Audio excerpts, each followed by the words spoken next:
అందరికీ నమస్కారం. ఒక విష సంస్కృతి క్రియేట్ చేయడానికి, అదేవిధంగా ప్రజల్లో ఒక విషపు బీజాలు నాటడానికి ఇంతకుముందు సీఎంగా ఉండి 2019 నుంచి 24 వరకు సీఎంగా ఉండి ప్రజల చేత చేత్కరించబడి 11 సీట్లకే పరిమితమైన ఒక పులివెందుల ఎమ్మెల్యే జగన్మోహన్ రెడ్డి నిన్న మొన్న చూస్తూ ఉంటే ప్రభుత్వం మీద బురద చల్లడానికి, ప్రజల్లోని ఒక భయాన్ని క్రియేట్ చేయడానికి నంగనాచి కబుర్లు మాట్లాడడం చూస్తూ ఉంటే విడ్డూరం అనిపిస్తుంది. ఎందుకంటే సుమారుగా 2019 నుంచి 24 వరకు కూడా అతను సీఎం అయిన తర్వాత నుంచి కూడా అంబేద్కర్ రాజ్యాంగాన్ని పక్కన పెట్టి రాజారెడ్డి రాజ్యాంగాన్ని ఇంప్లిమెంట్ చేయడానికి పోలీసుల సైతం తన చెప్పు చేతుల్లో ఉంచుకొని ప్రజలందరినీ భయభ్రాంతులను చేసి, ప్రజల మీద హత్యలు చేసి, ప్రజల్లోని ఒక భయానకమైన వాతావరణాన్ని క్రియేట్ చేసి, ఇతగాడు కనుక ముఖ్యమంత్రిగా ఉంటే మేము ఎవరూ కూడా బతకలేము అన్న ప్రజల్లోని ఒక అభిప్రాయం ఏర్పడిందంటే అతను రాజారెడ్డి రాజ్యాంగాన్ని ఎంత క్లియర్గా ఇంప్లిమెంట్ చేస్తాడో మనందరికీ అర్థమవుతుంది. దాని యొక్క పర్యవసానమే చంద్రబాబు నాయుడు గారు లాంటి వాళ్ళు, పవన్ కళ్యాణ్ గారు లాంటి వాళ్ళు, మోడీ గారు లాంటి వాళ్ళు ఈ రాష్ట్రానికి అవసరము, ఈ రాష్ట్ర అభివృద్ధికి అవసరం అనే ఒకే ఒక ఉద్దేశంతో 164 సీట్లు ఎన్డీఏకి ఇచ్చి ప్రజలు ఈరోజు గెలిపించి సీఎం స్థాయిలో మన చంద్రబాబు నాయుడు గారిని, డిప్యూటీ సీఎం స్థాయిలో పవన్ కళ్యాణ్ గారిని కూర్చోబెడితే అది చూసి ఓర్వలేక ఏ రకంగానైనా గవర్నమెంట్ మీద బురద చల్లుదాము, గవర్నమెంట్ని ఇరకాటంలో పెడదాము అని చెప్పి శవ రాజకీయాలు అన్నవి స్టార్ట్ చేసిన పరిస్థితి చూస్తూ ఉంటే జగన్మోహన్ రెడ్డి, పులివెందుల ఎమ్మెల్యే జగన్మోహన్ రెడ్డి నీకు సిగ్గనిపించట్లేదేమో కానీ ప్రజలందరూ కూడా చూసి సిగ్గుపడుతున్నారు. ఎందుకంటే అసలు ఎందుకు ఓడిపోయాము అన్న దాని గురించి వాళ్ళు చర్చించుకోవడం పక్కన పెట్టండి. ఎందుకు ఓడిపోయారన్న సంగతి వాళ్ళందరికీ కూడా తెలుసు. కానీ ఈరోజు ఎక్కడో ఒక మాచర్లలోని వర్గ విభేదాల వల్ల జరిగిన ఒక హత్యను తీసుకొచ్చి దాన్ని వేదికగా మార్చుకొని ఏదో రకంగా తిరిగి తీసుకొచ్చి నంగనాచి కబుర్లు మాట్లాడాలి, ప్రజల్లోని మళ్ళీ ఒక భయాన్ని క్రియేట్ చేయాలి అని చెప్పి బురద జల్లే కార్యక్రమానికి శ్రీకారం చుట్టడానికి అని చెప్పి ఒక డైవర్షన్ పాలిటిక్స్ చేయడానికి ఈరోజు మళ్ళీ జగన్మోహన్ రెడ్డి ముందుకొచ్చి మొన్న ప్రెస్ మీట్లో మాట్లాడాడు. నిజంగా చెప్పాలంటే జగన్మోహన్ రెడ్డి ఆ రోజు మాట్లాడిన మాటల్ని బేస్ చేసుకొని ఈరోజు గవర్నమెంట్ ఎందుకు అతని మీద చర్యలు తీసుకోకూడదు? ఎందుకు నేను ఈ మాట మాట్లాడుతున్నానంటే ఆ రోజు జగన్మోహన్ రెడ్డి మాట్లాడుతూ చాలా ఎలిగేషన్స్ చేశారు. ఆ ఎలిగేషన్స్లో సుమారుగా 36 రాజకీయ హత్యలు జరిగినాయి ఈ 45 రోజుల్లో. దగ్గర 300కు పైగా హత్యాయత్నాలు, 35 ఆత్మహత్యలు అని చెప్పి ఏదో 560 చోట్ల ప్రైవేట్ ఆస్తులను ధ్వంసం చేశారని రకరకాలైన ఎలిగేషన్స్ అనమాట. 490 ప్రభుత్వ ఆస్తులను ధ్వంసం చేశారని, 1000 వరకు దౌర్జన్యాలు, దాడులు చేశారని ఫిగర్స్తో సైతం ఇచ్చారు. వీటన్నిటి గురించి పక్కన పెట్టు. 36 రాజకీయ హత్యలను మాట్లాడు. నీ దగ్గర డేటా ఉందా? డేటా ఉంటే నాకు ఇవ్వండి ఒకసారి. యాజ్ హోమ్ మినిస్టర్గా అడుగుతున్నాను నేను. నీ దగ్గర నిజంగానే 36 రాజకీయ హత్యలు జరిగినాయి అని చెప్పి నీ దగ్గర కనుక డేటా ఉంటే ఇవ్వు. డేటా లేకపోతే ఎందుకు అలా చేసావు? నీ మీద ఎందుకు చర్య తీసుకోకూడదు పులివెందుల ఎమ్మెల్యే జగన్మోహన్ రెడ్డి నీ మీద? ఎస్, ఒకసారి చెప్పాలి. 36 రాజకీయ హత్యలు కాదు, అసలు యాక్చువల్గా రాజకీయ హత్యలు అని చెప్పి ఇతను మాట్లాడుతుంటే రాజకీయ హత్యలు జరిగినవి 4. మీకు ఇంకో విషయం చెప్పనా? నేను ఇది ప్రజలకు చెప్తున్నా, జగన్మోహన్ రెడ్డికి చెప్పాల్సిన అవసరం లేదు. ఎందుకంటే జగన్మోహన్ రెడ్డికి విషయం తెలుసు. కానీ ఏదో రకంగా గవర్నమెంట్ మీద బురద జల్లాలి కాబట్టి, చంద్రబాబు నాయుడు గారి మీద బురద జల్లాలి కాబట్టి ఏదో రకంగా అడ్డదారి తొక్కైనా మళ్ళీ ఏదో రకంగా సీఎం కుర్చీలో కూర్చుని పోవాలని కలలకు అంటున్నాడు కాబట్టి ఈరోజు మా మీద బురద చల్లడానికి 36 రాజకీయ హత్యలు, 300 మంది దాడులు, అవి ఇవని చెప్పి ఫిగర్స్ సైతం చెప్తున్నాడు. ఈరోజు 45 రోజుల్లోని ఇవి నువ్వు చెప్పినవన్నీ ఏమీ జరగలేదు, నువ్వు చెప్పినవి జరగలేదు అని చెప్పి నేను చెప్తా. జరిగినవి ప్రూవ్ ఏమైనా ఉందా? యాజ్ ఎ హోమ్ మినిస్టర్ నేను మాట్లాడుతున్నా. నువ్వు చెప్పినవన్నీ కూడా అబద్ధపు లెక్కలు. దీని మీద నువ్వు ఎక్స్ప్లెనేషన్ ఇవ్వాలి.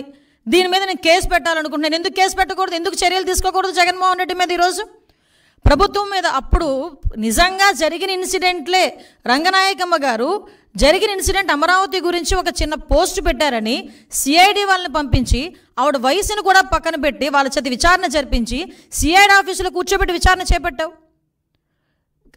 ఇలాంటి సంఘటనలు గౌతు శిరీష గారు ఒక చిన్న పోస్ట్ గవర్నమెంట్కి వ్యతిరేకంగా పెట్టారని సిఐడి నోటీస్ ఇచ్చి ఆవిడని సిఐడి ఆఫీసులో కూర్చోబెట్టావు. చింతకాయల విజయ్ గారిని, ఇలా చాలామంది మా టీడీపీ లీడర్లని కాకుండా జనసేన లీడర్లని కూడా గవర్నమెంట్ మీద యాడ్వర్స్గా తప్పుగా ఒక పోస్ట్ పెడితేనే, నిజం అయినప్పటికీ కూడా తప్పుగా మీకు వ్యతిరేకంగా ఒక పోస్ట్ పెడితేనే సిఐడి ఆఫీసులను తీసుకొచ్చి నువ్వు కూర్చోబెట్టి చర్యలు తీసుకొని మా మీద ఎంక్వైరీలు వేసావు. ఈ రోజుకి కేసులు నడుస్తున్నాయి, ఈ రోజుకి కేసులు సంబంధించి కోర్టుల చుట్టూ తిరుగుతున్నారు. మరి ఇంత డెలిబరేట్గా ఒక శవాన్ని అంటే పలకరించడానికి వెళ్ళి అక్కడ ఏదో హత్య జరిగింది, ఆ కుటుంబాన్ని పరామర్శించడానికి వెళ్ళి పరామర్శించడం మానేసి బయటకు వచ్చి నువ్వు గవర్నమెంట్ మీద ఎలిగేట్ చేసావు. ఎలిగేట్ చేసేటప్పుడు ఎన్ని హత్యలు జరిగినాయి అని ఇలాగని చెప్పి తప్పుడు లెక్కలు నువ్వు ఎందుకు ఆధారాలు చూపించాలి? ఈరోజు నేను చెప్తున్నా, ఒక హోమ్ మినిస్టర్గా ఇక్కడ పొలిటికల్ మర్డర్స్ అనేవి 4 జరిగినాయి. మీకు ఇంకో విషయం చెప్పనండి, ఆ 4 కూడా 3 టీడీపీ వాళ్ళే చచ్చిపోయారు. తెలుసా మీకు? అందులో ఒకడే వైసీపీ వాడు చనిపోయింది. నేను క్రైమ్ నెంబర్తో సైతం ఇస్తా. క్రైమ్ నెంబర్ 137/24, అది దుగ్గిరాల పిఎస్లో 4/6 జూన్ 4వ తారీఖున జరిగింది.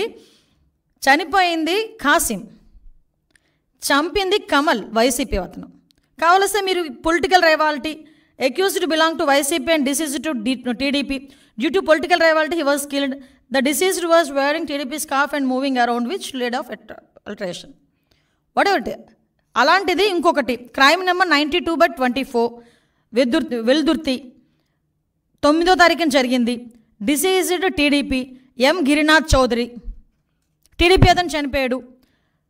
సూదేపల్లి రమేష్ ఇతరులు వైసీపీ వాళ్ళు అక్యూజ్డ్, అది కూడా political rivalry. Crime number 92/24 Putluru, అక్కడ మాత్రమే ఎరకయ్య అని ఒక వైసీపీ అతను చనిపోయాడు. అక్కడ నరసింహస్వామి అండ్ అదర్స్ టీడీపీ వాళ్ళు ఉన్నారు.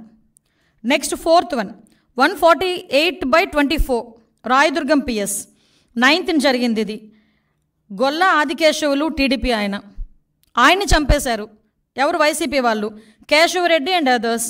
ఇవన్నీ కూడా పొలిటికల్ మర్డర్స్ జరిగినవి 4. ఆ 4లో 3 చనిపోయింది టీడీపీ వాళ్ళు. ఈరోజు నువ్వు ఏ మొహం పెట్టుకుని 36 హత్యలు పొలిటికల్ హత్యలు జరిగినాయని చెప్పి ప్రజలను భయభ్రాంతులు చేయడానికి సిద్ధపడుతున్నావు? ఇంకా నీ మాటలు నమ్మేస్తారని అనుకుంటున్నావా జగన్మోహన్ రెడ్డి, పులివెందుల ఎమ్మెల్యే? ఇంకా నీ మాటలు నమ్మేస్తారని జనాలు అనుకుంటున్నావా? దీనికి ఒక ప్రైమ్ మినిస్టర్కి నువ్వు లెటర్ రాసి రాష్ట్రపతి దగ్గరికి వెళ్ళి రాష్ట్రపతి పాలన విధించాలి, ఇక్కడ రాజ్యాంగం అన్నది భ్రష్టుపట్టిపోయిందని నువ్వు మాట్లాడుతున్నావు కదా.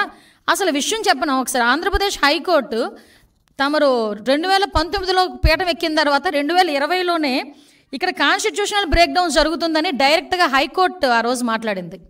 దీనికేం సమాధానం చెప్తావు? ఆ రోజు 14 సంవత్సరాల సీఎం తర్వాత ఇప్పుడు మళ్ళీ సీఎంగా ఉన్నారు చంద్రబాబు నాయుడు గారు. ఏ రోజైనా అతని హయాంలో, అతని అడ్మినిస్ట్రేషన్లో ఇలాంటి కామెంట్ ఏ కోర్టు అయినా ఎవరైనా చేయగలిగారా? ఒకసారి చెప్పండి. నువ్వు పీఠం ఒక సంవత్సరంలోనే, సీఎం అయిన సంవత్సరంలోనే ఆంధ్రప్రదేశ్ హైకోర్టు ఇలా మాట్లాడింది నీ మీద. ఇది అథెంటికేషన్. నేనేం వేగ్గా మాట్లాడట్లా, అబద్ధం చెప్పట్లా నీకులాగా. అంటే నువ్వు ఈరోజు పొలిటికల్గా మన కాన్స్టిట్యూషనల్ బ్రేక్ డౌన్ అవుతుందని చెప్పి రాష్ట్రపతి పాలన విధించాలని ఏకంగా మాట్లాడుతున్నావంటే నీకు ఎంత తహతహగా ఉందో అధికార పీఠంలో కూర్చుని పోవడానికి నాకు అర్థం. అంటే అధికారం కోల్పోయి నెల రోజులకే ఏ రకంగానైనా దొడ్డిదారిని ఎలా అయినా వెళ్ళిపోవాలని ప్రజల్ని మభ్యపెట్టడానికి నువ్వు చేస్తున్న మైండ్ గేమ్ క్లియర్గా జనాలకు అర్థం కావాలనే ఉద్దేశంతోనే నేను ఈరోజు ప్రెస్ ముందు కూర్చున్నా. ఈరోజు ఎవడైనా పరామర్శకి వెళ్ళి అమ్మ ఎలా జరిగింది, ఎంతమంది పిల్లలు, ఏంటి నీ పోషణ ఏంటి, నా మనిషివి కదా, నీకు ఎంత కాంపన్సేషన్, పార్టీ నుంచి ఎంత కాంపన్సేషన్ ఇస్తాను, ఇలాంటివి మాట్లాడాలి. అతగాడు ఏం మాట్లాడాడండి? నీకు అమ్మఒడి వచ్చిందా, అమ్మఒడి నేను ఉంటే ఇచ్చేవాడిని, వసతి దీవెని ఇచ్చేవాడిని, ఇప్పుడు చంద్రబాబు నాయుడు గారు అవన్నీ ఇచ్చారా, అవన్నీ అయినాయా, ఇవన్నీ మాట్లాడతాడు ఎవడైనా? మైండ్ దొబ్బిందని తెలుసు. మరీ ఇంతలాగా జగన్మోహన్ రెడ్డికి పరామర్శ అంటే నేను ఎందుకు క్లియర్గా ఎక్స్ప్లెయిన్ చేస్తున్నానంటే అతను పొలిటికల్గా ఒక ప్లాట్ఫామ్ గురించి ఎత్తుక్కుంటున్నాడు. దానికి మాచర్ల అనే ఇష్యూని క్రియేట్ చేసుకున్నాడు. వినుకొండ అనే ఇష్యూని క్రియేట్ చేసుకున్నాడు. ఆ వినుకొండలో జరిగిన ఇన్సిడెంట్ గురించి పర్టికులర్గా దాని మీద ఏదో రకంగా వెళ్ళి బురద జల్లాలనే ఉద్దేశంతో అతను వెళ్ళి అక్కడ మాట్లాడాల్సిన మాటలు మానేసి హత్య జరిగిన చోట రషీద్ గురించి మాట్లాడడం మానేసి, రషీద్ గారి తాలూకా కుటుంబం గురించి మాట్లాడడం మానేసి ఫోటోలు చూపిస్తున్నాడు. ఎస్, నేను ఉన్నట్టే ఫోటోలు చూపించావు. ఫోటోలు చూపించినప్పుడు ఏం చెప్పావు? ఎమ్మెల్యే గారి భార్యకి కేక్ తినిపించావు, 10 సార్లు నొక్కి నొక్కి నొక్కి నొక్కి చెప్పావు. మా వాళ్ళు సోషల్ మీడియాలో వేస్తున్నారు, భారతి గారితో ఫోటో ఉంది అతనికి సెల్ఫీ. మరి ఎమ్మెల్యే గారి తాలూకా ఒక్క జిలానీనే హత్య చేశాడు, జిలానీనే అరెస్ట్ చేశారు, మిగతా వాళ్ళందరినీ ఎందుకు అరెస్ట్ చేయలేదు? ఇతనితో ఇంతమంది ఫోటోల్లో ఉన్నారు అని నువ్వు అన్నప్పుడు భారతి గారిని కూడా అరెస్ట్ చేయాలా? నిన్ను కూడా అరెస్ట్ చేయాలి, ఎందుకంటే నీతో కూడా సెల్ఫీ ఉంది. నేను చూపించమంటే చూపిస్తా. భారతి గారితో సెల్ఫీ ఉంది, ఎందుకంటే ఇంతకుముందు మీ పార్టీలో చాలా యాక్టివ్ పార్టిసిపెంట్ కదా. వాళ్ళ మధ్యలో ఉన్న వర్గ విభేదాలతో ఒకరినొకరు అక్కడ చంపుకోవడం అనేది తప్పు. నేను దానికి ఏకీభవించట. చంపుకోవడం అనేది ఎట్టి పరిస్థితుల్లో అంత బ్రూటల్గా చంపడం అనేది తప్పు. ఇమ్మీడియట్గా అరెస్ట్ జరిగింది, రిమాండ్కి పంపించాం. ఎక్కడ కూడా ఎటువంటి ఇబ్బంది కలగకుండా చూసుకున్నాం. నువ్వు వెళ్ళి రెచ్చగొడుతున్నావు, మళ్ళీ అక్కడికి వెళ్ళి వినుకుండా నువ్వు వెళ్ళి అక్కడ రెచ్చగొట్టి నువ్వు మళ్ళీ తిరిగి మాట్లాడితే పరిస్థితి వచ్చిందంటే ఒకసారి నీ తాలూకా మైండ్ సెట్ ఒకసారి ఆలోచించు. నువ్వు మళ్ళీ ఈరోజు ఎంత దారుణం అంటే గవర్నర్ గారి దగ్గరికి వెళ్తావట. ఓ పని చేయండి, గవర్నర్ గారి దగ్గరికి వెళ్ళేటప్పుడు మీరు కూల్చేసిన భవనాలు, అదేవిధంగా ఇక్కడ డీజీపీ ఆఫీస్ పక్కన, ఎందుకు ఈ ఎగ్జాంపుల్ చెప్తున్నానంటే డీజీపీ ఆఫీస్కి కరెక్ట్గా 1 కిలోమీటర్ దూరంలో ఉన్న పార్టీ ఆఫీస్ మీద నువ్వు దాడి చేసావు. ఈరోజు చంద్రబాబు నాయుడు గారు చలో ఆత్మకూరు పెడితే అక్కడికి వెళ్ళి చంద్రబాబు నాయుడు గారి ఇంటి గేట్లకి వెళ్ళి పెద్ద పెద్ద రాడ్లు తాడులు కట్టి బంధించావు. చంద్రబాబు నాయుడు గారి ఇంటి మీదకి నీ తాలూకా ఎమ్మెల్యే ప్రమోషన్ గురించి చంద్రబాబు నాయుడు గారి ఇంటి మీద జోగి రమేష్ వెళ్ళి దాడి చేశాడు. ఇలాంటి సంఘటనలు మా తోట చంద్రయ్య అనే బీసీ వ్యక్తిని జై జగన్ అన్నందుకు పీక కోసి చంపేశావు. మరి వీటన్నిటి మీద మేమెవరి దగ్గరికి వెళ్ళాలి? ఆ రోజు మేము వెళ్ళి ఉండాలి. ఆ రోజు ఇవన్నీ మేము ఆ రోజు ఇలాంటి సంఘటనలు మేము కూడా ఒక బుక్ వేసాం. ఆ రోజు జరిగిన సంఘటనలన్నీ నేను అథెంటికేషన్గా ఉమెన్ ప్రెసిడెంట్గా ఉండేటప్పుడు మహిళా కమిషన్ చైర్పర్సన్ దగ్గరికి వెళ్ళి అమ్మ ఇంతమంది మీద అఘాయిత్యాలు జరిగినాయి, ఇంతమంది మీద హత్యలు జరిగినాయి, విత్ క్రైమ్ నెంబర్స్ నేను తీసుకెళ్ళి ఇచ్చాను. నీ దగ్గర అలాంటి అథెంటికేషన్ ఏదైనా ఉందా? నీ దగ్గర అలాంటి ప్రూవ్ ఏమైనా ఉందా? తీసుకొచ్చి చూపించు. నేను ఈరోజు హోమ్ మినిస్టర్ హోదాలో అడుగుతున్నాను. నేను మానేసి వేగ్గా మైక్ ఉంది కదా, నాకు ఒక ఛానల్ ఉంది కదా, నోటుకు వచ్చినట్టు మాట్లాడతాను, ప్రిపేర్ అయ్యి వచ్చాను, ఎవడు మధ్యలో అడ్డగించొద్దు, ఎవడు మధ్యలో ఆపొద్దు అని చెప్పి నోటుకు వచ్చినట్టు మాట్లాడేస్తానంటే ఎందుకు చట్టం ఊరుకోవాలి అని అడుగుతున్నా. ఆ రోజు నువ్వు ఎవరినైతే ఉపయోగించుకొని, పోలీసులను ఉపయోగించుకొని ఎంతమంది మీద ఇబ్బంది పెట్టావు. ఈరోజు పోలీసులకి సంబంధించి నేను చూస్తూ ఉంటే నిజంగా చాలా బాధ అనిపిస్తూ ఉంది నాకు. వాళ్ళ పరిస్థితి ఏంటా అంటే ఈరోజు కనీసం పోలీసు వ్యవస్థ ఒక ఇన్వెస్టిగేషన్కో, మీకు విషయం చెప్పాలండి, ఇక్కడ ఫోరెన్సిక్ ల్యాబ్ కేవలం అమరావతిలో ఉన్న పాపానికి దానికి సంబంధించి డబ్బులు కూడా ఇవ్వలే, తెలుసా మీకు? మళ్ళీ ఈరోజు మేము 9 కోట్ల సెంట్రల్ గవర్నమెంట్ని తెచ్చుకున్నాం. దానికి ఒక అమరావతిలో ఉన్నది అన్న ఒకే ఒక పాపానికి అమరావతిని కిల్ చేయాలి కాబట్టి అక్కడ జరిగే ఫోరెన్సిక్ ల్యాబ్ను కూడా మీరు కిల్ చేసేసావు. ఒక వెహికల్స్ లేవు, సీసీ కెమెరాస్ లేవు, మెయింటెనెన్స్ లేదు, ఈవెన్ ఫింగర్ అథెంటికేషన్ అది లేదు. వాటన్నిటికీ కూడా ఈరోజు అంటే అన్నీ కూడా నిర్వీర్యం చేసి కేవలం నీ దగ్గర నీ కాపలాకి 1000 మంది పోలీసులను ఇంటి దగ్గర పెట్టుకొని నువ్వు రోడ్డు మీద వెళ్తే పరదాలు కట్టడానికి, నువ్వు రోడ్డు మీద వెళ్తే చెట్లు నరగడానికి, నువ్వు రోడ్డు మీదకి వెళ్తే బారికేడ్స్ చేయడానికి, నీకు కాపలా చేయడానికి మాత్రమే 5 సంవత్సరాలు పోలీసులను ఉపయోగించుకున్నావు. దాంతోపాటు టీడీపీ లీడర్స్ దగ్గర ఎవరు ఇంట్లోంచి బయటకు రాకుండా ఉండడానికి. ఈ నెల రోజుల్లో చంద్రబాబు నాయుడు గారు అవుట్డోర్ ప్రోగ్రామ్స్ ఎన్ని చేశారండి? ఎక్కడైనా పరదాలు కట్టారా? ఎక్కడైనా బ్యారికేడ్ వేసారా? ఏ వైఎస్ఆర్సీపీ లీడర్నైనా ఇంట్లో పెట్టి బంధించామా? ఎక్కడైనా ఎవరినైనా హౌస్ అరెస్ట్ చేసావా? మరి ఎందుకు నువ్వు ఆ రోజు అలా చేయలేకపోయావు? ఈరోజు చంద్రబాబు నాయుడు గారు డెలిబరేట్గా యాజ్ పర్ ప్రజాస్వామ్యం ప్రకారం అతను ఎక్కడికైనా వెళ్తున్నప్పుడు కూడా ఎక్కడ కూడా ప్రజలకు ఇబ్బంది లేకుండా చేసుకునే పరిస్థితి చేసుకుంటున్నారు. ఇందులో నువ్వు రాష్ట్రపతి పాలన ఎక్కడ అడుగుతావు? నువ్వు చైల్డ్ అబ్యూజింగ్స్ మాట్లాడుతున్నావు. నీ హయాంలో గురించి క్రిమినల్స్ ఏదైతే మహిళల మీద దాడులు, మహిళల మిస్సింగ్లు చూసుకుంటే క్రైమ్ రిపోర్ట్ ప్రకారం కూడా, నేషనల్ క్రైమ్ రిపోర్ట్ ప్రకారం కూడా చూసుకుంటే తమరి హయాంలో డబుల్ అయినాయి. చాలామందిని ఈ రోజుకి కూడా పట్టుకోలే. ఎగ్జాంపుల్ చెప్పమంటావా? రాజమండ్రి దగ్గర తమరందరూ కలిపి వెళ్ళి దిశ పోలీస్ స్టేషన్ ఓపెన్ చేసి ఆడవాళ్ళందరితో పాటు నువ్వు కూడా వెళ్ళి ఒక రిబ్బన్ కట్ చేసి వచ్చావు. ఆ రోజు సాయంత్రానికి గ్యాంగ్ రేప్ అయిన ఒక అమ్మాయిని ఆటోలో వదిలేస్తే ఈ రోజు వరకు ఆ నిందితులను పట్టుకోలేదు. అంతవరకు ఎందుకయ్యా? తాడేపల్లి నీ ఇంటి దగ్గర ఒక గ్యాంగ్ రేప్ జరిగితే కాబోయే భర్త ముందు భార్యని అత్యాచారం చేస్తే వెంకటరెడ్డి అన్నవాడిని ఈ రోజుకి కూడా పట్టుకోలేకపోయావు. ఆ రోజు 5 సంవత్సరాలకి సరిపోలేదు.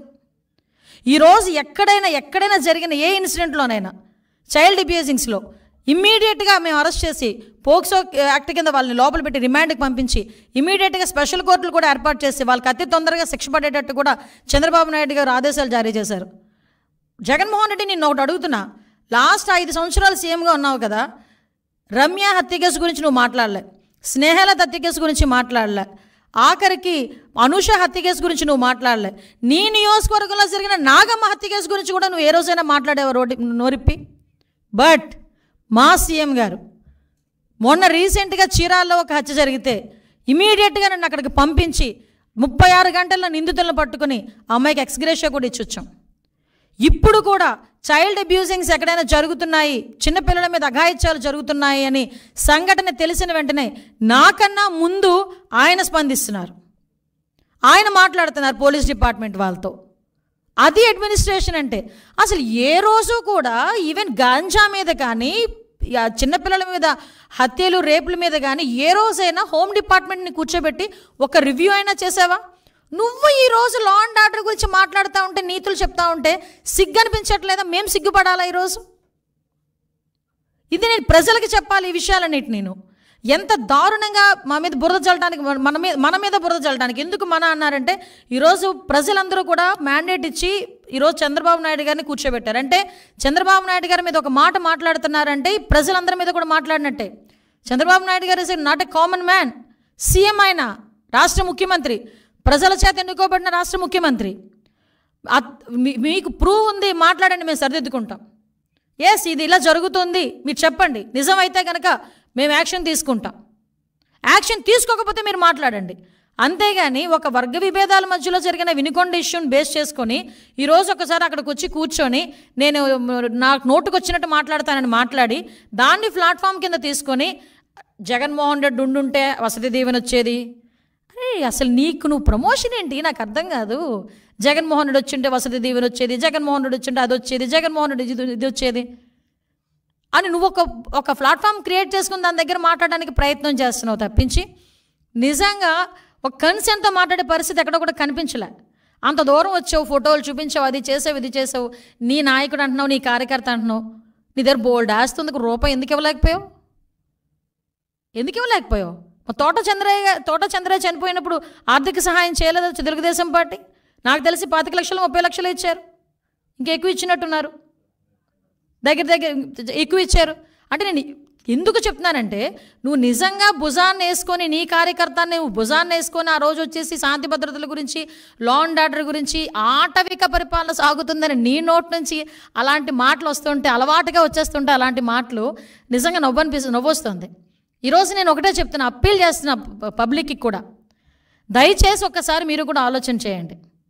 ఒక రాక్షసుడు, ఒక సైకో పరిపాలన చేసిన వ్యక్తి, సొంత సీఎం కుర్చీలో కూర్చోవటానికి సొంత బాబాయిని కూడా హత్య చేయించిన వ్యక్తి, సీఎం కుర్చీలో కూర్చోవటానికి ఒక దళిత యువకుడిని కోడికత్తి నెపంతో, కోడికత్తి శ్రీను, ఆ కోడికత్తి నెపంతో ఒక హత్య కావాలని అతని మీద హత్యా ప్రయత్నం చేయించుకొని 5 సంవత్సరాలు కూర్చున్న వ్యక్తి, కనీసం అతన్ని విడిపించడానికి ఏదో ఒక్కరోజు కోర్టుకి వెళ్ళినా కూడా అతనికి బెయిల్ వస్తుందంటే 5 సంవత్సరాలు కూడా బెయిల్ రాకుండా చేసిన వ్యక్తి ఈరోజు మన దగ్గరకు వచ్చి నీతులు చెప్తున్నాడు.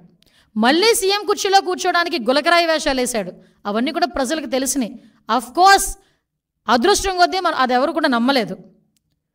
ఒక సొంత బాబాయిని హత్య చేసినప్పుడు హత్య చేయించిన వ్యక్తిని అవినాష్ రెడ్డిని ఈ తప్పు చేసుండకపోవచ్చు, నాకు తెలిసి చేసుండకపోవచ్చు అని ఒక వ్యక్తిని, అనుమానాస్పదంలో ఉన్న ఒక వ్యక్తి గురించి ఒక సీఎం పొజిషన్లోని ఒక స్టేట్మెంట్ ఇవ్వగలిగాడంటే అతని తాలూకా సైకో నేచర్ ఒకసారి ఆలోచించండి. అలాంటి వ్యక్తి సొంత చెల్లి ఈరోజు నాకు న్యాయం చేయండి అని వివేకానంద రెడ్డి సొంత బాబాయ్ హత్య చేస్తే న్యాయం చేయండి అంటే 5 సంవత్సరాల్లో కనీసం ఒక స్టెప్ ఫార్వర్డ్ అవ్వలే. పాపం ఆ అమ్మాయి బయటకు వచ్చి, పాప సునీతమ్మ బయటకు వచ్చి మళ్ళీ సిబిఐ ఎంక్వైరీ వేసుకొని ఢిల్లీ చుట్టూ తిరిగి నాకు ప్రాణాపాయం ఉంది, నన్ను రక్షించండి మొర్రో అని ఢిల్లీ నడివీధుల్లో నీ రక్తం పంచుపుట్టుకుని ఒక సొంత చెల్లి మాట్లాడింది. నువ్వు ఈరోజు ఆటవిక పరిపాలన గురించోనో లేకపోతే ఇలాంటి మాటలు మాట్లాడి లా అండ్ ఆర్డర్ గురించి 45 రోజులకే స్టేట్మెంట్లు ఇస్తున్నావు, ఢిల్లీలోకి వెళ్ళి కూర్చొని ధర్నా చేస్తున్నావు. ఎస్ రా, నేను వస్తాను ఢిల్లీ. నువ్వేం చేసావు 5 సంవత్సరాల్లో, నీ 45 రోజుల్లో మేమేం చేసావు మేము చెప్పుకుంటాం. అప్పుడు వివేకానంద రెడ్డి హత్య గురించి చెప్పానంటే ఢిల్లీలో కూర్చొని ఈరోజు ఎంతమంది ఆత్మహత్యలు జరిగినాయి, ఎంతమంది హత్యలు జరిగినాయి, మా వాళ్ళ మీద ఎంతమంది మీద అఘాయిత్యాలు జరిగినాయి, టీడీపీ వాళ్ళ మీద, టీడీపీ ఆఫీస్ మీద దాడి జరిగింది, దాని గురించి మాట్లాడమనండి. సీఎం చంద్రబాబు నాయుడు గారి ఇంటి మీద, ఎక్స్-సీఎంగా ఉండేటప్పుడు చంద్రబాబు నాయుడు గారి ఇంటి మీద దాడి జరిగింది, దాని గురించి మాట్లాడమనండి. చంద్రబాబు నాయుడు గారు అమరావతి చూడడానికి వెళ్తే రాళ్ళు విసిరితే భావస్వేచ్ఛ ప్రకటన ఆ రోజు. ఈరోజు ఆటవిక పరిపాలన. మేము ఎవరి మీద రాళ్ళు వేసామా? ఎవరి మీదనా? నువ్వు ఎప్పుడైనా రోడ్డు మీదకి వచ్చావు, నేను మాచెల్లు వినుకొని వెళ్ళావు, నీకెవరిని అడిగించారా? ఆఖరికి మొన్న ఎవరిని ఆ పిన్నెళ్ళి అతన్ని తీసుకెళ్ళి పరామర్శించడానికి జైలుకి వెళ్ళావు, ఎవరిని అడిగించారా? ఇంతకు ముందు ఒకసారి గుర్తు చేసుకో యా బాబు, పులివెందుల ఎమ్మెల్యే, ఇంతకుముందు ఒకసారి గుర్తు తెచ్చుకో ఒకసారి. ఇవన్నీ చేసి ఈరోజు తిరిగి మా మీద ఇంకొకటి, నిన్న మొన్న సాక్షి పేపర్లో, అదొక పాంప్లెట్ పేపరు, నా సాక్షి పేపర్లో ఈ వెహికల్ గురించి మాట్లాడారు, జగన్మోహన్ రెడ్డికి ఇచ్చిన వెహికల్ గురించి. అసలు జగన్మోహన్ రెడ్డి అన్న వ్యక్తి ఈరోజు పులివెందుల ఎమ్మెల్యే. కేవలం ఒక ఎక్స్-సీఎంగా ఉన్నందుకు గాను Z+ సెక్యూరిటీ ఇచ్చారు. గుర్తుపెట్టుకోయా, నీకు Z+ సెక్యూరిటీ ఇచ్చారు, టాటా సఫారీ ఇచ్చారని చెప్పి బాధపడిపోయావు. అవునులే, నీకున్న ఆస్తికి టాటా సఫారీ అంటే ఎక్కడ లెక్క ఉండదు అనుకో, అది వేరే విషయం. కానీ 2019లో నువ్వు సీఎంగా ఎక్కిన తర్వాత అప్పుడు ఎక్స్-సీఎం అయిన చంద్రబాబు నాయుడు గారికి, అప్పటికి 14 సంవత్సరాల ముఖ్యమంత్రి అయిన వ్యక్తి, అటువంటి వ్యక్తికి నువ్వు ఇచ్చింది టాటా సఫారీయే. ఈరోజు మీకు ఇచ్చింది నేను టాటా సఫారీయే. ఆ టాటా ఎలాగోలాగా గవర్నమెంట్ మీద బురద చల్లాలనే ఉద్దేశంతో ఈరోజు ఇది చేసే ప్రయత్నం ఇది. అంటే వెహికల్ కూడా సరిగా ఇవ్వలేదని ప్రజల్లో ఒక క్రియేట్ చేయడానికి నువ్వు చేసిన ఒక డ్రామా ఇది. ఆ రోజు చంద్రబాబు నాయుడు గారికి ఇంకో విషయం చెప్పనా, ఆ రోజు చంద్రబాబు నాయుడు గారికి నువ్వు ఇచ్చింది టాటా సఫారీ. ఈరోజు కూడా ఒక సీఎంగా ఉన్న వ్యక్తి హైదరాబాద్ వెళ్ళినా, ఢిల్లీ వెళ్ళినా టాటా సఫారీ ఎక్కుతారు, బుల్లెట్ ప్రూఫ్ కారు. ఒక ఎక్స్-సీఎంగా నీకు ఒక bullet proof car Tata safari ఇచ్చారు. నీకు ఎక్కడ తక్కువ చేశారు? నీకు నచ్చలేదు. ఎందుకు నచ్చలేదు? బయట ఉన్న ప్రజల్ని కనిపించట్లేదు, నీ ఎక్స్ప్రెషన్స్ కనిపించట్లేదు, నీలో నా మహా నటుడు కనిపించట్లేదు. నువ్వు బాధపడిపోయి నువ్వు వేరే కారు ఎక్కావు. నువ్వు వేరే కారు ఎక్కినా కూడా బీపీ కార్ వెనకాతలు వచ్చింది, నీ వెనకాతలు తిరిగింది. అది ఎక్కడ కూడా ప్రోటోకాల్ కూడా వైలేట్ చేయలేదు, నీకెక్కడ కూడా సెక్యూరిటీ తగ్గించలేదు, నిన్నెక్కడ కూడా ఇబ్బంది పెట్టలేదు, నీ ఇంటి మీదకి ఎవడు దాడికి రాలేదు, నువ్వు ఎక్కడికైనా వెళ్తానంటే పోలీసులతో తాడులు కట్టలేదు. సో ఎక్కడ ఆటవిక పరిపాలన జరిగిందో ఒక్కసారి నేను చర్చించుకోవాలి. ఈరోజు ఈ సిచ్యువేషన్స్ అన్నిటి గురించి కూడా నువ్వు వెళ్తున్నావు. సెక్యూరిటీ విషయంలో గురించి చూద్దాం.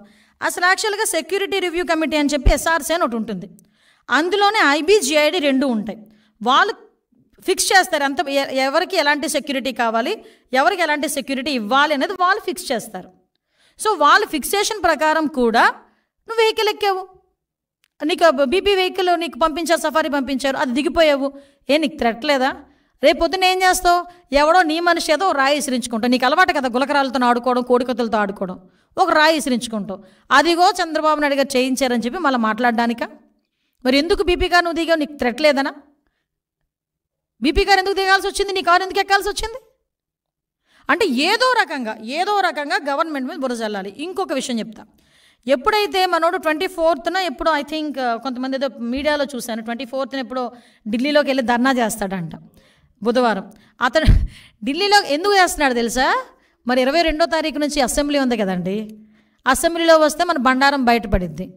ఈ 10 రోజుల నుంచి కూడా చంద్రబాబు నాయుడు గారు ప్రతి డిపార్ట్మెంట్ నుంచి కూడా వైట్ పేపర్స్ రిలీజ్ చేస్తూ ఉంటే అందులో మనోడు తాలూకా భాగోతాలు, భూభాగోతాలు, దందాలు అన్నీ బయటకు వస్తూ ఉంటే ప్రజల్లో ఒక చర్చ జరుగుతుందని, ఒక డైవర్షన్ పాలిటిక్స్ తీసుకోవటానికి, ఒక వర్గ విభేదాల మధ్య జరిగిన ఒక హత్యని బేస్ చేసుకొని బురద చల్లే ప్రయత్నం చేయడానికి ఈరోజు కిందకు వచ్చాడు. ఆయన లైమ్లైట్లోకి బయటకు వచ్చి ఈరోజు మాట్లాడుతున్నాడు. 23-24లో శ్వేతపత్రం లా అండ్ ఆర్డర్ మీద, గాంజా మీద, డ్రగ్స్ మీద అసెంబ్లీలో ప్రవేశపెట్టడానికి చంద్రబాబు నాయుడు గారు ఈరోజు అసెంబ్లీలో ప్రవేశపెట్టడానికి సిద్ధపడ్డాం. నీకు దమ్ముంటే ఇక్కడే ఆటవిక పరిపాలన జరిగిపోతుంది, ఇలా జరిగిపోతుంది, అలా జరిగిపోతుంది అని నువ్వు అనుకునుంటే, నిజంగా నీ మనసాక్షికి నువ్వు అనుకునుంటే దమ్ముంటే అసెంబ్లీకి రా, అసెంబ్లీలో మాట్లాడేసుకుందాం. నువ్వు వెళ్ళి ఆ రోజు వెళ్ళి అసెంబ్లీ అయిపోయిన తర్వాత కూడా ఢిల్లీకి వెళ్ళొచ్చు. అసెంబ్లీ పీరియడ్లోనే ఢిల్లీకి వెళ్ళాల్సిన అవసరం ఏం లేదు కదా. ఉన్న పట్టుమనున్న 11 మందిని, నీతో కలిపి 11 మందిని కూడా ఎందుకు అటువైపు తిప్పేది? రమ్మని అసెంబ్లీకి, వాళ్ళకి అసెంబ్లీకి వెళ్ళాలి. నా దాస్తోనే కదా ఎమ్మెల్యేలకి నెగ్గేది. రమ్మని అసెంబ్లీకి కూర్చోండి, అసెంబ్లీలో చంద్రబాబు నాయుడు గారు చెప్తారు, అందులో ఒకటి అబద్ధం అని కానీ ఒకటి నిజం లేదని కానీ ఏదైనా ఒకటి చెప్పమానండి దమ్ముంటే. నేను ఛాలెంజ్ విసురుతున్నా, రా అసెంబ్లీకి రా నీకు దమ్ముంటే. ఈరోజు నీ మీద నువ్వు ఇన్ని అబద్ధాలు మాట్లాడుతుంటే నేను ఒకటే అడుగుతున్నా, అక్కడ జగన్మోహన్ రెడ్డి అవనేయండి, వేరేవాడు ఎవడైనా అవనేయండి, గవర్నమెంట్ మీద తప్పుడు ఆరోపణలు చేస్తే కేసులు పెట్టడానికి కూడా వెనుకాడం, చట్టపరమైన చర్యలు తీసుకోవడానికి కూడా ఎట్టి పరిస్థితులను వెనుకాడం. ఎవడైనా సరే, అక్కడ జగన్మోహన్ రెడ్డి, పులివెందుల ఎమ్మెల్యే జగన్మోహన్ రెడ్డి ఉన్నాడా, సమ్ ఎక్స్ ఉన్నాడా మాకు అనవసరం. ఎందుకు ఒకటే చెప్తున్నా, RRR గారు ఉన్నారండి, రఘురామకృష్ణరాజు గారు, ఎందుకు ఆ రోజు నువ్వు తీసుకెళ్ళి కొట్టించి చంపించేద్దామని కూడా ఆలోచన చేసి రకరకాలైన విన్యాసాలు చేసి అతను తీసుకెళ్ళి అరెస్ట్ చేసావు? ఒక ఎంపీని, సిట్టింగ్ ఎంపీని. TV5 మూర్తి గారు ఉన్నారు, ఆయన మీద ఎందుకు రాజద్రోహం కేసు పెట్టావు? అసలు రాజద్రోహం కేసు అన్నదే లేదు. అసలు యాక్చువల్గా రాజద్రోహం కేసు అన్నది నువ్వు చెప్పినట్టు నువ్వు పెట్టినట్టు ఉంటే కనుక ఫస్ట్ ఈరోజు కేసు బుక్ చేయబోయేది రాజద్రోహం కేసు నీ మీదే ఫస్ట్ బుక్ చేయబోయేది. ఆ రోజు ప్రతి ఒక్కరి నోళ్ళు నొక్కి డిపార్ట్మెంట్ని తొత్తుల కింద వాడుకొని ఈరోజు తిరిగి చంద్రబాబు నాయుడు గారి మీద, ఎన్డీఏ కూటమి మీద బురద చల్లి నేను గవర్నర్ దగ్గరికి వెళ్తాను, గవర్నర్ గారి దగ్గరికి ఇవన్నీ కాదు నేను కొన్ని ఇస్తాను. నాగమ్మ హత్య కేసు గురించి ఏమైందో చెప్పు. నాగమ్మ ఫ్యామిలీ దగ్గరికి వెళ్ళగలిగావా? పులివెందెల్లో నాగమ్మని హత్య చేశారు, ఎందుకు నీ కోట్లు వేసిందే కదా పాప నాగమ్మ, కనీసం వాళ్ళ ఇంటికైనా వెళ్ళగలిగావా? పోనీ సీఎం స్థాయిలో వెళ్ళలేకపోయావు, మరి మొన్ననే వెళ్ళలేకపోయావా? ఒక్కళ్ళ గురించి మాట్లాడలేక, ఒక్కళ్ళ గురించి ఏంటది దానికి కనికరం చూపించకుండా, కన్సర్న్ చూపించకుండా ఈరోజు రాజకీయంగా ఏదో రకంగా బురద చల్దామని నోటికి వచ్చినట్టు మాట్లాడుతున్నాం. మేము ఒకటే చెప్తున్నా, ఈరోజు గాంజా విషయంలో మొన్న మన వినుకొండ ఇష్యూలో కూడా వాళ్ళ ఎక్స్ఎమ్మెల్యే చెప్పాడు గంజాయి మత్తులో చంపాడని. ఈరోజు జరుగుతున్న ప్రతి ఇన్సిడెంట్కి వెనకాతల గంజా అన్నది బేస్ అయిపోయింది. ఆ 5 సంవత్సరాల కాలంలో గంజాయిని అనకూడదు కానీ ఒక రాష్ట్ర పండుగ పండించారు వీళ్ళు. విపరీతంగా విచ్చలవిడితనం పెరిగిపోయింది. ఒకసారి మొన్న ఎప్పుడో బయటకు వచ్చి అంటాడు విషపు బీజాలు ఏదో సంథింగ్ విషపు బీజాలు నాటుతున్నారని ఏదో మాట్లాడాడు. అరే ఆల్రెడీ నువ్వు నాటేసావు విషపు బీజాలు, 5 సంవత్సరాలకి 5 సంవత్సరాల ముందే నువ్వు నాటేసావు విషపు బీజాలు లాస్ట్ 5 ఇయర్స్లో. దాని తాలూకు అవశేషాలు ఇప్పుడు కొన్ని బయటపడుతున్నాయి. వాటిని ప్రక్షాళన చేసుకోవాల్సిన బాధ్యత మా మీద ఉంది. డిపార్ట్మెంట్ కూడా ప్రస్తుతం వరకు ఏమైపోయిందంటే, ఇంతవరకు డిపార్ట్మెంట్ కూడా కొంతమంది ఇప్పటికీ పరదాలు కట్టడానికి బారికేడ్లు వేయడం పరిస్థితి అయిపోయింది. అది కాదు, వాళ్ళు కూడా రంగంలో దిగుతున్నారు డిపార్ట్మెంట్ వాళ్ళందరూ. ఎస్పీల గురించి ఎంత ధైర్యం ఉంటే ఎస్పీల గురించి పేర్లు పెట్టి మాట్లాడతాడండి. ఆవిడ రెడ్డెడ్ మంచోడట, తర్వాత వచ్చిన శ్రీనివాస్ మంచోడు కాదంట ఆ పల్నాడు ఎస్పీల గురించి. అంటే ఇక్కడ ఎంత విషయాన్ని కక్కాలని చూస్తున్నాడో ప్రజలందరూ కూడా అర్థం చేసుకోవాలి. దయచేసి ఒకటే చెప్తున్నానండి, ఈరోజు రాజారెడ్డి రాజ్యాంగాన్ని ఆ రోజు అమలుపరిచి ఈరోజు చంద్రబాబు నాయుడు గారు యాజ్ పర్ రూల్ ప్రకారం వెళ్తూ ఉంటే మాట్లాడుతున్నాడు. సంక్షేమ కార్యక్రమాలు అమలు చేయలేదు, దానికి వేరే ప్లాట్ఫామ్ ఉంది, వేరే రకంగా మాట్లాడుకోవచ్చు. ఇది ఎందుకు రెండు కలిపేసి నాన్న రచ్చ చేసేసి ఏదో రకంగా నీ ఫ్రస్ట్రేషన్ అందరూ బయటపడేసుకుంటాం. నేను మాత్రం ఒకటే చెప్తున్నానండి, ఎవరైనా సరే గవర్నమెంట్కి వ్యతిరేకంగా కాదు, గవర్నమెంట్ని టార్గెట్ చేస్తూ తప్పుడు సమాచారాలతో మాట్లాడితే గనక అది జగన్మోహన్ రెడ్డి అవనేయండి, ఏ రెడ్డి అవనేయండి, ఎవడైనా అవనేయండి, చట్టపరమైన చర్యలు తీసుకోబడతాయి. చట్టపరంగా వాళ్ళ మీద చర్యలు తీసుకుంటామని క్లియర్గా మాత్రం చెప్తున్నాం.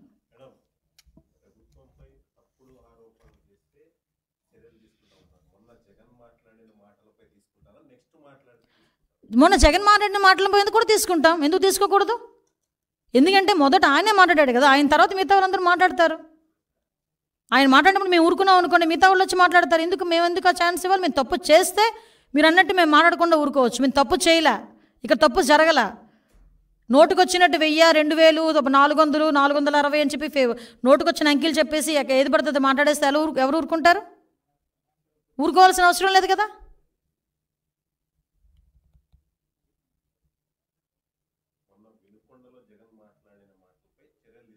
తీసుకోవాలి, తీసుకుంటాం, డెఫినెట్గా తీసుకుంటాం.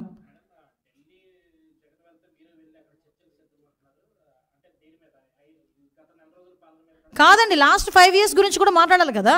నేను ఏమంటానంటే, ఇది 45 రోజుల విషయం గురించి మాట్లాడుతున్నావు. బాబాయ్ హత్య కేసు నుంచి కోడికత్తి శ్రేణి దగ్గర నుంచి మొదలు పెట్టుకుందాం. అంతకుముందు నుంచి నీ తాలూకా నేర చరిత్ర అంతా తీయట్లే, సంతోషించు. నీ తాలూకా నేర చరిత్ర అప్పటి నుంచి తీసుంటే కనుక గ్రంథాలు అవుతాయి. నేను రెడీ. అరే దేనికి నేను భయపడాలి? యాజ్ పర్ రూల్ ఈ రోజు వరకు ఎక్కడైనా చైల్డ్ అబ్యూజింగ్స్ జరిగిన చోట కానీ, హత్యలు జరిగిన చోట కానీ ప్రతి దగ్గర కూడా వెంటనే ఇమ్మీడియట్గా అరెస్టులు చేసి రిమాండ్కి పంపించారు.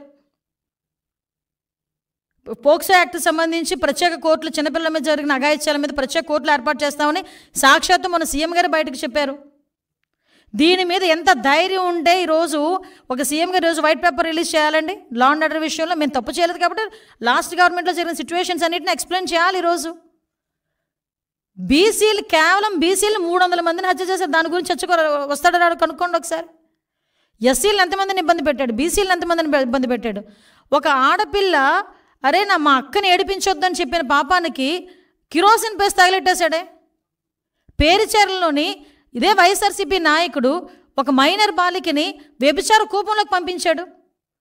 6 నెలల తర్వాత ఆ పిల్ల ఇంటికి చేరి అలోలక్షణం ఏడిస్తే ఇవి ఆ రోజు అప్పటి వరకు కూడా చర్యలు లేవు. ఒకరిని కూడా అరెస్ట్ చేయలేదు. ఇలాంటివి సంఘటనలు చాలా ఉన్నాయి. మేము చెప్పాలంటే ఎక్కడ కూడా ఏమీ దొరకట్లేదని ఒక్క వినుకొండ ఇష్యూని చేతిలో పట్టుకొని ఏదో రాద్ధాంతం చేయడానికని చూసి అక్కడేమో కన్ఫ్యూజన్ క్రియేట్ చేస్తున్నాడు. వాళ్ళతో ఫోటోలు ఉన్నాయి, వీళ్ళతో ఫోటోలు ఉన్నాయని. నేను చూపించిన లాస్ట్ 5 సంవత్సరాల్లోని జరిగిన ప్రతి క్రైమ్లోని కూడా జగన్మోహన్ రెడ్డితో ఒక ఫోటో ఉంటుంది వాళ్ళది. ప్రతి క్రైమ్లోని జగన్మోహన్ రెడ్డిని అరెస్ట్ చేయాలి అతను చెప్పినట్టు కనుక చేస్తే. ముఖ్యంగా వివేకానంద రెడ్డి హత్య కేసులోనే చేయాలి ఆయన్ని కూడా.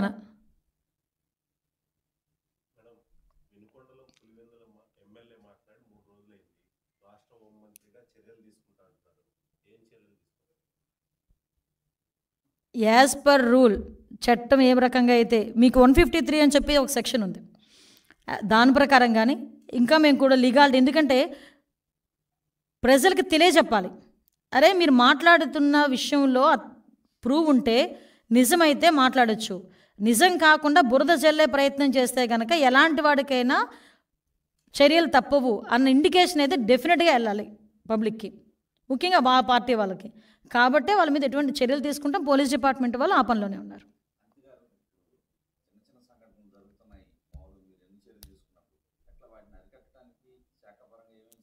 ఎస్ నిజమేనండి. ఇప్పుడు మీరు అబ్జర్వ్ చేశారో లేదో, చిన్నపిల్లలు నేను మొన్న కూడా చెప్పాను, చిన్నపిల్లల అబ్యూజింగ్స్ గురించి మేము చాలా డీప్గా దాని మీద అనాలిసిస్ చేసుకున్నాం.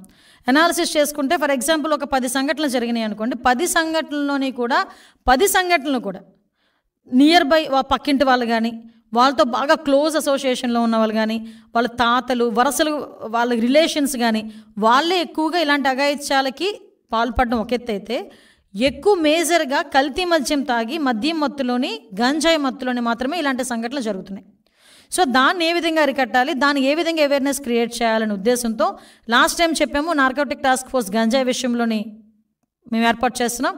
అట్ ద సేమ్ టైం ఒక అవేర్నెస్ క్యాంప్ క్రియేట్ చేయడానికి ఒక స్పెషల్ డ్రైవ్ విత్ మన women and child welfare, education department, home department కలిపి ఒక స్పెషల్ డ్రైవ్, ఒక 1 వీక్ 10 డేస్ స్పెషల్ డ్రైవ్ తీసుకుంటాం. ఆ స్పెషల్ డ్రైవ్లో ఐపీఎస్ ఆఫీసర్స్ ఇంక్లూడింగ్ నేను కూడా కొన్ని స్కూల్స్కి వెళ్ళి పిల్లలతో వాళ్ళతో మాట్లాడి వాళ్ళకి అవేర్నెస్ క్రియేట్ అయ్యే విధంగా మేము చర్యలు తీసుకుంటాం.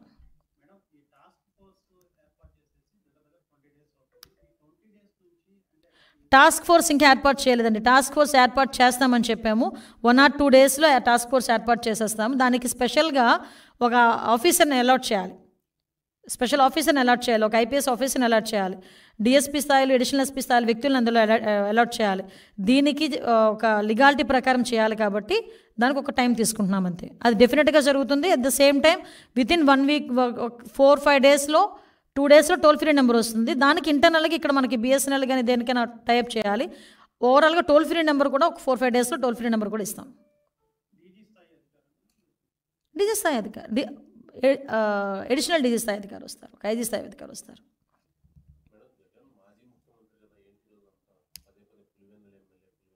ఆయన ప్రతిపక్ష నాయకుడు కూడా కాదు కదా.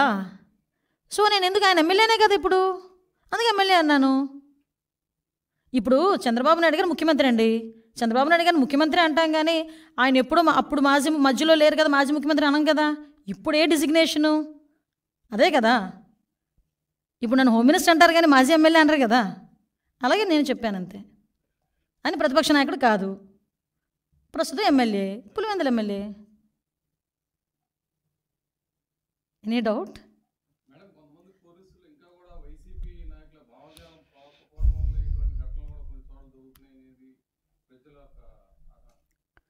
లేదండి, ఇందాక మీరు చెప్పినట్టు ఒకటైతే క్లియర్, ఇంతవరకు 5 సంవత్సరాలు పోలీస్ డిపార్ట్మెంట్ పరిస్థితి ఏమైపోయిందంటే, తెలుగుదేశం పార్టీ ఇళ్ళ దగ్గర మేము వెళ్ళి కాపలాలు కాసామా, ఉదయాన్నే వెళ్ళి వాళ్ళని అరెస్టులు చేసామా, హౌస్ అరెస్టులు చేసామా, బారికేడ్లు కట్టామా, 990 మంది వెళ్ళి జగన్మోహన్ రెడ్డి ఇంటి దగ్గర కాపలా కాసామా, ఇదే వాళ్ళకు వచ్చింది.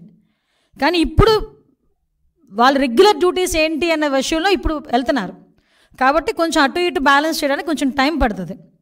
నాకు తెలిసి స్ట్రీమ్ లైన్లోకి వచ్చారు పోలీస్ డిపార్ట్మెంట్ అంతా. కాకపోతే లాస్ట్ 5 సంవత్సరాలు పోలీస్ వ్యవస్థని నిర్వీర్యం చేసి పాడేశాడు. మీరు నమ్ముతారా, నేను ఇందాక చెప్పాను, ఫింగర్ ప్రింట్ ఒక అథెంటికేషన్ ఒక మిషన్ ఉంటుంది. అది కనుక ఒక క్రిమినల్ ఎవరైనా దొరికితే వాడికి ఫింగర్ ప్రింట్ పెడితే వాడు ప్రీవియస్ క్రైమ్స్ అన్నీ కూడా వచ్చేస్తాయి బయటికి.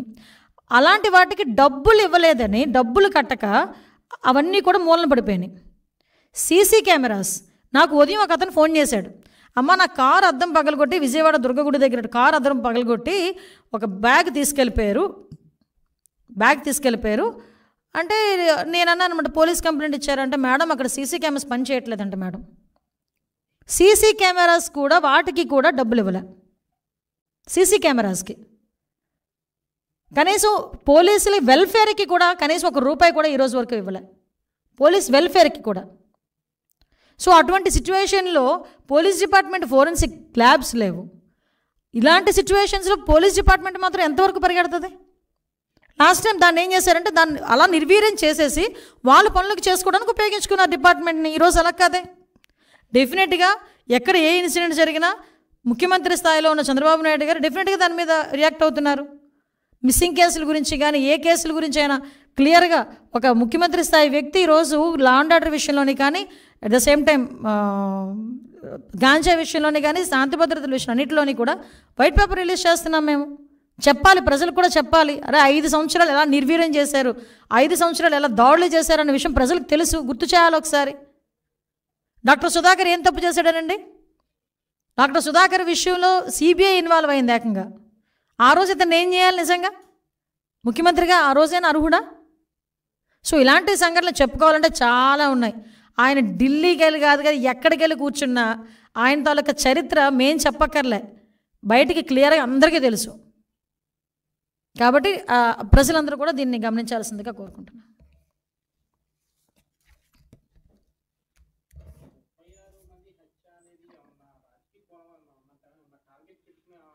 లేదండి, ఆయన నోటుకు వచ్చింది మాట్లాడాడు. ముందు 31 అన్నాడు. మనం అంత బుర్రలేదు, ఏదో నోటుకు వచ్చి మాట్లాడేసి బుర్ర అందించేద్దాం, తర్వాత వాళ్ళే కొడుకుంటారు అనే ఫీలింగ్లో ఉంటాడు జగన్మోహన్ రెడ్డి ఇప్పుడు కూడా. ముందు 31 అన్నాడు, క్లియర్గా చూడండి. అది వెనకాత నుంచి కాదు 36 అని ఎవరు ఇంటి ఇచ్చారు. 36 అన్నాడు. 36 రాజకీయ హత్యలు అంట. చెప్పమనండి, ఎక్కడ రాజకీయ హత్యలు ఏమి ఉన్నాయి? 1000 మంది 1000 బిల్డింగ్లో కూలగొట్టేశారు, ఏంటది రెడ్ బుక్ ఓపెన్ చేసేశారు, ఈ రకంగా మాట్లాడాడు.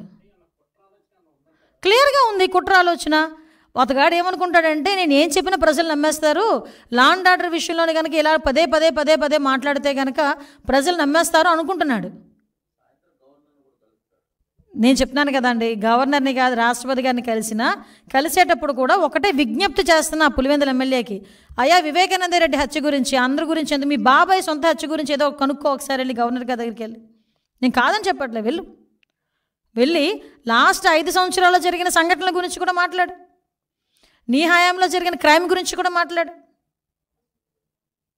ఒక వర్గ విభేదాల వల్ల జరిగిన హత్యను తీసుకొచ్చి రాజకీయ కోణం పెట్టించి టీడీపీ వైఎస్ఆర్సీపీ అని చెప్పి ముద్రేసి దాన్ని బేస్ చేసుకొని ఈరోజు శాంతి భద్రతలు కరువైపోయాయని చెప్పి మాట్లాడి గవర్నర్ గారి దగ్గరికి, ప్రధానమంత్రి దగ్గరికి, రాష్ట్రపతి దగ్గరికి వెళ్తున్నారంటే ఒక్కసారి ఆలోచన చేసుకోవాలి. డీసీపీ ఆఫీస్ పక్కన ఉంచుకొని ఈ టీడీపీ ఆఫీస్ మీద పెడతారంట. పట్టాభి గారి ఇంటికి వెళ్ళి ధ్వంసం చేస్తారు, పట్టాభి గారి ఇల్లు ధ్వంసం చేస్తారు, మా తెలుగుదేశం పార్టీ వాళ్ళ మీద దాడులు చేస్తారు, కొడతారు, చంపుతారు, ఇవన్నీ చేశారు. వీళ్ళు వెళ్ళి ఈరోజు ఏదో నంగనాచాశాలు వేస్తారంటే ఎవరు ఊరుకుంటారండి? ఎస్, ఎగ్జాక్ట్లీ అదే కుట్ర. వాళ్ళు ఎలా ఫీల్ అవుతున్నారంటే శాంతి భద్రతలు లేవు అనేది క్రియేట్ చేసేస్తే సెంట్రల్ గవర్నమెంట్కి ఇలాంటివన్నీ ఎవడో ఎందుకు పనికి మాలినోడి చేత 2-3 ట్విట్టర్లో వేయించుకుంటాడు, ప్రజలందరూ ఇలాగే చేసేస్తున్నారు, ఇలాగే జరిగిపోతుందని చెప్పేసి ఒకటి క్రియేట్ చేసేసి దాన్ని వాడుకుందామని అనుకుంటున్నాడు. అంతకు మించి ఇక్కడ చంద్రబాబు నాయుడు గారి పరిపాలన ఎలా ఉంటుందో అందరికీ తెలుసు. తీసుకోవాలి, డెఫినెట్గా తీసుకుంటాం. అందుకే కదా ఇందాక చెప్పాను, గవర్నమెంట్ మీద తప్పుడు ఆరోపణలు ఎవరైనా చేసినా వాళ్ళు శిక్షకు అర్హులు, కంపల్సరీగా చట్టపరమైన చర్యలు తీసుకోబడతాయి.